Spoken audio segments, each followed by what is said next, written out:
Relação da família com seus filhos que se assumem gays. A gente já viu que o Michael teve um apoio da família, o Jean no início teve dificuldade para a mãe aceitar e depois hoje tem um relacionamento ótimo, mas infelizmente, gente, nem sempre é assim. Às vezes vem essa notícia e a ruptura é total, o rompimento é imediato. A gente vai conhecer agora a história da Priscila. Ela tem 26 anos, se assumiu como gay para a família e sofreu muito preconceito dentro de casa. Olha só.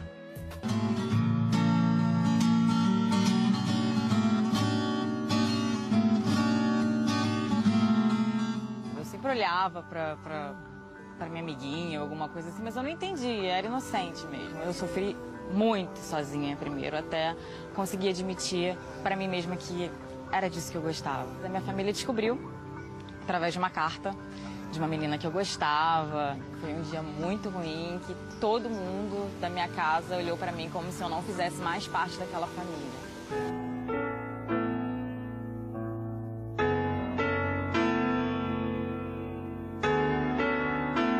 Fiquei muito tempo presa no quarto, eu era proibida de assistir TV, de escutar música, de mexer no computador, não tinha celular. A única coisa que eu poderia fazer era escrever. Eu era apaixonada pela minha mãe era tudo pra mim. Uma coisa que ela falou que eu nunca esqueci, eu preferia ver você linda, dentro de um caixão branco, pura, cheia de flores, e indo em paz, pura, sem essa imagem que eu tô tendo de você agora. No dia que eu fiz 18 anos, eu conversei com meu pai, falei que eu precisava ir embora. Ele é um pouquinho mais tolerante e tal. E acabei indo para casa dele no primeiro dia, no primeiro momento. E logo depois eu fui morar com uma namorada que eu tinha. Mudaram as estações, nada mudou. Depois do dia que eu saí de casa, eu nunca mais falei com a minha mãe, tive contato. Cheguei a escrever umas 3 cartas para ela e eu não tive resposta de nenhuma dessas cartas. Faz 9 anos que eu não falo com a minha mãe. Eu não alimento a esperança de uma reconciliação com ela, não por mim, por ela, porque eu tô aberta. O que eu poderia falar para ela de todo o coração é que eu sou extremamente grata por tudo que ela fez por mim, porque ela foi uma super mãe. Ela teve os defeitos dela, mas os acertos foram muito grandes. Eu respeito a posição dela mesmo, mas eu tô aqui. A vida é tão rara. Nossa, Priscila, eu assim, sinceramente eu espero que você não perca a esperança de um dia retomar isso, porque a gente viu aqui a Bruna com a mãe, e isso em algum momento pode ser possível mesmo. Eu acho que a gente não deve nunca perder a esperança de uma possibilidade de retomada, principalmente quando envolve algo como o amor e algo que, uma relação que certamente de mãe e filha é tão forte, né? A gente falou tanto de mães, a gente está aqui com o Paulo Próspero, né? Ele tem um filho de 19 anos, também Paulo, né? Mas o seu filho não precisou te contar nada, né, Paulo? Pois é, eu estou aqui super emocionado, né? Porque, na verdade, esse processo na minha casa realmente não aconteceu, até porque meu filho não me contou nada, né? Existia a percepção familiar no que diz respeito a mim e a minha esposa na ocasião, e a gente, assim, a dificuldade que os pais têm, nós também tivemos, todos os pais têm essa dificuldade, mas assim, eu percebi o meu filho desde pequenininho, desde muito miudinho eu percebi ele. E a minha esposa na ocasião sempre falava, você tem que levar esse menino para o campo, esse garoto só fica... Mas, segundo ele mesmo, ele achava que os garotos eram muito bobos, não se comunicava corretamente com eles, que a cabeça dele era totalmente diferente. E, seguindo até a orientação dela, eu bem que tentei, por muitas vezes, pegar o meu filho e colocar esse padrão. Só que ele não gostava. Aliás, ele tinha muita rejeição a mim. Ele nasceu com uma rejeição, assim, incrível. E eu sempre fui muito apaixonado pela minha família. Meus filhos, para mim... Você tem quantos filhos? Eu tenho um casal. Uma menina de 26 e o Paulo Vitor, que está com 19, faz 20 em julho. Ele nasceu no dia do amigo. Assim, como eu percebi muito cedo, na primeira vez que eu levei ele num campo, às vezes levava num campo e ele queria sempre ir para casa. Voltar, não, pai, isso aqui é muito chato, vamos embora. falei assim, bom, vamos levar ele num campo de futebol, onde tem a torcida, que aquilo vai envolver e vai mexer com o coração dele. Eu levei ele para uma decisão de campeonato da 2ª divisão do estado do Rio de Janeiro, entre Séries e Friburguense. Então, as torcidas, aquelas guerras de torcida, aqueles gritos, aquelas cantorias, e o Paulo Vitor andando pela arquibancada, sem dar a menor importância pro jogo, né? E a gente até costuma brincar que ele falava assim para mim assim, pai, aqui, pai, matei mais uma formiga, pai. Tinha umas formigas grandes. O interesse dele não estava de jeito nenhum naquele futebol. Ele matou 15 formigas. Na verdade, não foi ele que contou para você que falou com ele primeiro. Diante disso, a vida continuou, a vida prosseguiu, né? E assim, eu sempre percebendo ele diferente. Isso é um fato, né? Era sempre com aquelas características. Ele tinha todas as características de fato que seria homossexual. Tinha um momento de silêncio dele, às vezes parecia que ele olhava para o além, querendo compreender aquele processo que ele estava passando por ele. E como eu sempre fui uma pessoa assim, muito brincalhão, eu sempre fui muito extrovertido, talvez passou pela cabeça dele que eu não aceitaria ele da maneira que ele era, né? E isso veio acompanhado de muita violência. Ele era extremamente agressivo. Então, às vezes, estava na internet, quando a gente passava, ele saía, tirava aquilo, a gente sabia que algo estava acontecendo. Uma vez, um pai ligou desesperado de Petrópolis para nossa casa, queria saber quem era aquela Paula, e ele estava interagindo através da internet, aquela coisa toda. E a coisa foi ficando de uma maneira insustentável. Falava muito em suicídio, falava muito em ir embora do país, e a gente sabe, o Jean sabe disso, que tem muitas crianças que se suicidam por causa dessa intolerância da própria família. Você imagina, dentro de casa, se ele não tem apoio, a coisa se complica muito, né? E como é que essa agressividade diluiu? Como é que isso resolveu entre vocês? Então, a partir disso, nós começamos a sentir a necessidade de conhecer de fato se aquilo era real, né? Então a minha esposa falou, olha, porque nós inventamos para ele que a minha filha Daiane abriu a página dele e viu o que ele estava mexendo, né? Ó, foi a pior coisa que nós fizemos. Quer dizer, hoje eu não faria isso, nem aconselho nenhum pai a fazer. Falar um dia antes, que amanhã nós vamos falar sobre isso. Eu estou sabendo, que ele sabia o que ele mexia, obviamente, né? Imagina a noite que ele passou, deve ter sido uma noite de terror. E no outro dia nós botamos ele sentado e acabou que eu que tomei a palavra e falei assim, eu sabia que a coisa era aquela, e aí foi um momento de pura emoção na minha vida. Até hoje, toda vez que eu falo, realmente eu me emociono, né? Porque eu falei para ele, Paulo Vitor, olha, eu tenho notado, cara, que você, desde pequenininho, eu notei que você é diferente. Algo me diz, e eu aqui, o pai vai te fazer uma pergunta, e você responde, do fundo do teu coração. Não tem, hoje eu que vim aqui falar de amor hoje, né? Eu falei assim, olha, eu quero que você saiba que eu pedi a Deus um filho homem, e ele me deu você. Eu nunca vou botar você fora. Cara, eu amo você, você é o meu filho. Você é gay, você gosta de homem, é isso? Se for, filho, fala, não tem problema. Eu não vou brigar com você. Mas a gente resolve essa questão aí agora, e a partir daqui você vai viver uma vida. Se for isso, meu filho, pode falar. Fátima, ele dava cada pulo alto e dizendo, chorando, eu não queria. E aí eu abracei ele, porque realmente ele estava com o coração disparado. Eu falei, filho, olha só, agora, a partir de agora, vamos fazer o seguinte, acabou. Não precisa mais de ficar violento, agressivo. Veja bem, algumas coisas eu vou te falar que eu acho que você tem que estudar. Estuda para ser o cara. Porque o gay, burro, ele esculacha. Seja o cara. Homem, eu vou te exigir sempre que você seja. Você é o meu homem. E não vai deixar de ser nunca. Hoje a relação de vocês como é? Gente, pelo amor de Deus, eu quero até deixar em público aqui. Aceite o filho de vocês da maneira que ele é. Porque é a melhor coisa. É a coisa mais maravilhosa que tem. Eu sou hiper feliz, meu filho. Ele deve estar me assistindo. Meu filho hoje é um profissional, vai fazer 20 anos, é corretor de imóveis na Barra. Fátima, ele fala com tanto orgulho, ele tem tanto comprometimento. Pai, conseguiu um imóvel porque tem um cliente que está querendo. Assim, o resultado que se tem quando a gente aceita um filho é uma coisa espetacular. Ao passo que, ao contrário, cria revolta, ninguém é feliz com isso. Uma outra coisa também que foi importante para mim também, Fátima, porque eu tornei público.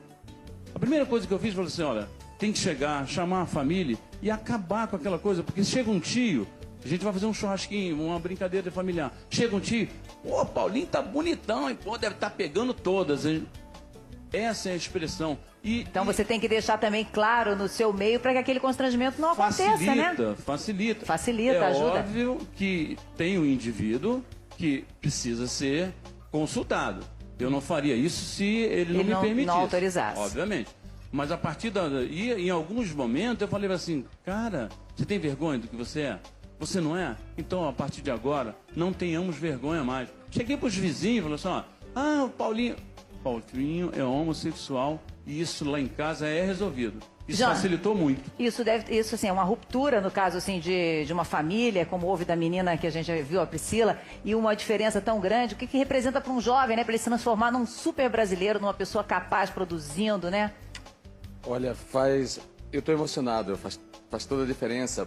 Eu não cheguei a ter uma conversa com meu pai, como ele teve com o filho dele. Eu gostaria de ter ouvido com todas as letras do meu pai o que ele disse pro filho, né? Eu pedi a Deus Seu um pai filho já homem. faleceu. Meu pai já faleceu em 2001. Eu pedi a Deus um filho homem e ele me deu você. Eu queria ter ouvido isso do meu pai. Infelizmente, a gente não teve tempo de ter essa conversa. A gente se entendeu no nosso silêncio. Nossa relação sempre foi uma relação complicada pelos mesmos motivos que a dele era, no início. Que era a questão das expectativas do meu pai em relação ao filho do homem, né? As questões de alcoolismo também. Mas eu acho importante isso, saber que os gays podem ser grandes homens, né? Os gays e as mulheres, as lésbicas, podem ser grandes mulheres.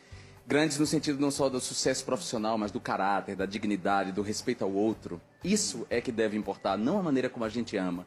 E, olha, parabéns. Parabéns. Eu acho que muita gente deve estar feliz e emocionada com o seu depoimento, quanto com o seu também. Olha, eu vou pedir só uma pausa para a gente conversar agora com a repórter Aline Prado. Ela está no cemitério do Caju, onde, neste momento, vai ser enterrado o corpo do cantor Emílio Santiago, que morreu ontem, jovem, aos 66 anos, depois de ter sofrido um AVC e de, infelizmente, não ter se recuperado. Aline, bom dia.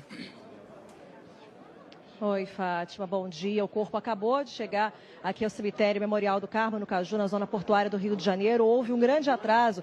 O enterro estava previsto para acontecer às 11 horas da manhã, mas devido à grande multidão que foi até a Câmara dos Vereadores, no centro do Rio, ao velório do Emílio Santiago, houve um grande atraso. Ainda não tem previsão, o corpo ainda não entrou aqui na capela, onde você pode ver que já se acumula uma grande multidão aqui de fãs e amigos para darem o último adeus. Eu vou falar aqui também com o Carlinhos Brau, músico, cantor e compositor, parceiro de Emílio Santiago ao longo dessa carreira. Brau, nós perdemos a voz de veludo e também um grande amigo seu. Com certeza. Ele é um exemplo de amigo e de artista. Emílio é um dos artistas mais internacional que nós temos. Ele se adaptou a tudo, né? E por isso ele era chamado nos grandes concertos do mundo inteiro. E eu sempre encontrei em concertos de jazz, de samba, onde tem uma coisa boa, fina e elegante do Brasil, o Emílio estava presente. Engraçado, né, que o Emílio do Carnegie Hall também é o Emílio da igreja de Nossa Senhora da Conceição do Caxambi, que cantava o hino de Nossa Senhora todos os dias 12, né? Ele vai fazer muita falta, mas o seu legado de nobreza, de experiência e de bom amigo ficará para conosco, assim, uma lembrança muito doce. Muito obrigada, Brau. Fátima, inclusive, os familiares de Emílio Santiago vieram falar também que ele estava muito emocionado depois que saiu do seu programa no dia 4. Ele tinha ficado muito satisfeito, muito feliz com a forma carinhosa, segundo as palavras dele, com que você tinha tratado. Inclusive, Fátima, está marcado já a missa de 7º dia de Emílio Santiago para o dia 26, na próxima terça-feira, às 7 horas da noite, na Capela da Imaculada Conceição, em Botafogo, na zona sul do Rio. Fátima. Obrigada, Aline. Bom, nós é que ficamos super felizes com a presença dele quando ele aceitou o nosso convite e que lamentamos imensamente tudo que aconteceu logo depois, infelizmente, né? Bom, mas vai ficar, como a gente disse ontem, o sorriso e esse trabalho maravilhoso que ele desenvolveu ao longo de toda a vida. Eu queria só, para a gente encerrar, uma palavra. Tem um momento certo de contar? Não. Não. cada família vai buscar o seu? Varia muito, depende muito da família, das relações familiares, né? Dessa situação que é, como que esses pais percebem ou não percebem. O caso dele, por exemplo, é um caso realmente fora do normal, quer dizer, a gente percebe que ele é uma pessoa muito amorosa, então a relação se baseia muito nisso. Nem todas as famílias são assim, então às vezes o jovem tem que ter uma estratégia para chegar a esse coração. Bom, gente, eu queria agradecer muito as experiências de vocês, essa divisão que a gente teve aqui, essas histórias que a gente ouviu. Muito obrigada.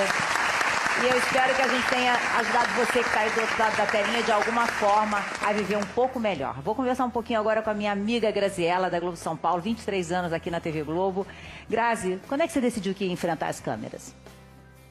Olha, Fátima, eu sempre gostei muito de ouvir, de contar histórias, né? Então, naquela fase que você está decidindo que profissão, eu queria ser médica, eu gostava, sempre gostei muito da área científica, mas acabei prestando para jornalismo e me encontrei ali, como diz o Tunico Ferreira, Graziela, nós temos uma profissão maravilhosa, a gente entra na casa das pessoas, no trabalho delas, pergunta as coisas e elas respondem.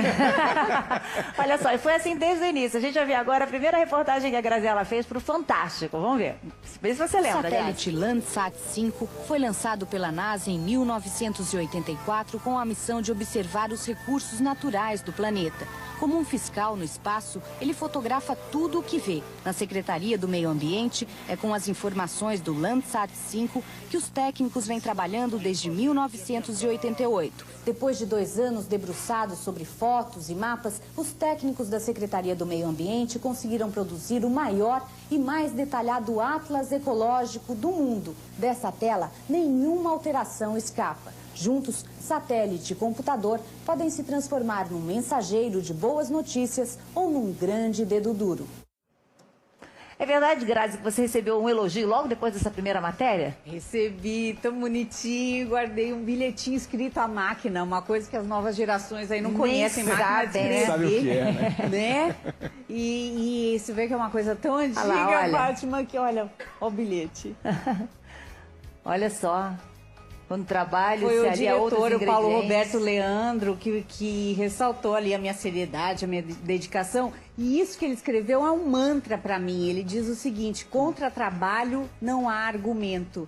Então, quando as pessoas estão começando, eu dou palestras às vezes em faculdade e tal, eu falo isso: olha, eu guardo esse mantra, trabalhe, né, com amor, com paixão, que a coisa vai funcionar em algum momento, funciona. né? Nós temos acompanhado aqui no Rio de Janeiro, infelizmente, mais uma tragédia motivada pela chuva. Você acompanhou várias tragédias assim ao longo da sua história, com certeza. Muitas, e isso é muito triste, né, Fátima? Porque a gente tem sempre a esperança de que a coisa vai melhorar. E às vezes a gente sente que no Brasil a gente dá 2 passos adiante, volta um. A gente tem falado tanto na importância de sistemas de alerta, na construção de casas seguras para essa população, e é muito triste chegar nessa época e ver a coisa se repetindo. A gente separou um trecho de uma reportagem que a Graziela fez, em que ela realmente precisou ousar para que ela pudesse dar assim, a dimensão para todos nós que estamos em casa, né, do que estava acontecendo naquela região. Olha só. A água tomou conta da região mais pobre do estado. Quase 11 metros acima do nível normal, o rio Ribeira do Iguape transbordou no município de Registro, alagou fazendas inteiras em 7 Barras e fez o prefeito de Eldorado decretar estado de calamidade pública. Quase todo o centro da cidade está embaixo d'água. O sol brilhou forte hoje em Eldorado, mas não trouxe a esperança de volta. As nuvens logo apareceram, ainda chove na cabeceira do rio Ribeira do Iguape, lá no Paraná, e o nível da água continua subindo. Só aqui na cidade, mais de 500 casas estão embaixo d'água, e cada uma delas guarda uma história de prejuízo, tristeza e desespero. Você teve que ficar ali em cima, era o único lugar para você fazer. Eu fiquei ali porque eu queria dar exatamente o que é uma cidade que desaparece, as pessoas desaparecem. E uma coisa que me impressionou muito, o que sobra numa cidade dessa, além de muita tristeza e muita desesperança? Bicho. Depois que eu subi ali naquele telhado, eu olhava ratos e baratas em cima das árvores, no telhado. Eles também fugindo, né? Eles também fugindo ali em cima, né? Companheiros ali do desespero. Porque você quer mostrar essa situação. Quando você está né? Você quer que o Brasil veja aquilo, para que aquilo não se repita. É, para que você perceba e entenda quando alguém diz assim que perdi tudo. O que é perder tudo? É tudo mesmo, né? Olha só, a Grazi também foi correspondente em Nova York, foi nossa enviada para lá. A ideia era que ela ficasse 5 anos lá. Depois eu vou contar por que ela não ficou. Mas primeiro a gente vai ver alguma coisa que ela produziu por lá nesse período. Vamos ver. Já é uma epidemia. 1 em cada 4 crianças americanas está acima do peso. Nos Estados Unidos, julho e agosto são os meses das longas férias de verão. Para muitas crianças e adolescentes, tempo de perder os quilos a mais. E aqui, eles fazem isso longe dos pais, nos chamados campos de perder peso. Uma mistura de colônia de férias e spa. Milhares de pessoas que passaram fome formam filas em cozinhas móveis para receber as refeições enviadas para as áreas atingidas. Só o Exército da Salvação já arrecadou alimento suficiente para 400 mil pessoas. Quem está longe, usa o telefone. Escritórios da Cruz Vermelha como esse em Nova York já receberam milhares de ligações e arrecadaram mais de 31 milhões de dólares para as vítimas do Katrina.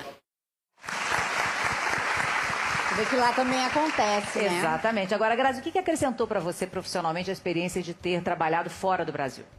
É maravilhoso você ver outra cultura, encarar o diferente, né? Você vai com aquela surpresa, será que eu vou me dar bem lá? Eu sou tão provinciana, me sentia muito provinciana, muito arraigada, muito mineira, minha família é mineira. E foi um mundo que se abre, você descobre novas coisas, foi muito interessante. Agora você ia ficar 5 anos, ficou 1 ano, conta por quê? Pois é, tá lá meu filhote, o mais velho, e ali o pequeno na minha barriga. Eu fiquei grávida aos 43 anos, aos 45 do segundo tempo. Fiquei grávida e foi uma surpresa muito grande. Como lá você trabalha muito, viaja muito, eu achei que ia ser difícil pro escritório pequeno e pra mim também cuidar do meu mais velho e de um bebezinho, aí preferi voltar. Você falou que a sua família é mineira, mas você é de São Paulo. Eu sou de São Paulo, Olha que engraçado, a Aline é do Rio e foi trabalhar em Minas. Isso, fui pra lá desde pequenininha. Cheguei em Minas, em BH, com 5 anos de idade. Ó, não tem nem sotaque de carioca. Fala assim, chegou lá. Desse jeito, né? 6 de idade. Tá uma mineirada danada aqui. Tá cheio de mineiro. Tem cheio de a gente mineiro, tá dominando o mundo. Os mineiros estão, come quieto, né? Não? Olha só, daqui a pouco um momento dos nossos bastidores. Você vai ver o lutador Anderson Silva dançando aqui no encontro. E a Graziela continua com as suas histórias e a gente vai finalmente ouvir a Aline cantando. Já, já.